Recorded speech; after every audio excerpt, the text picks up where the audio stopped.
ఇంత బాధ కూడా ఉండేది కదా. కానీ ఇన్ని చేసిన తర్వాత, ఇప్పుడు చూడని మార్పులు తీసుకొచ్చిన తర్వాత, ఇటువంటి రిజల్ట్ చూసినప్పుడు నిజంగా బాధ అనిపిస్తుంది. ఇంత జరిగిన తర్వాత కూడా ఏకంగా 40% ఓట్ షేర్తో ఈరోజు ప్రతిపక్షంలో ఉంది.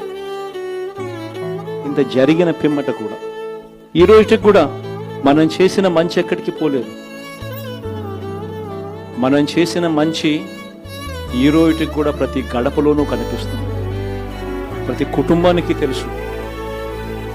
ఇంతకు ముందు గతంలో ఎప్పుడు జరగని విధంగా నా కుటుంబానికి, నా ఇంటికి మంచి జరిగింది, అది వైఎస్ఆర్సీపీ పాలనలోనే జరిగింది అని ప్రతి ఇంటికి తెలుసు.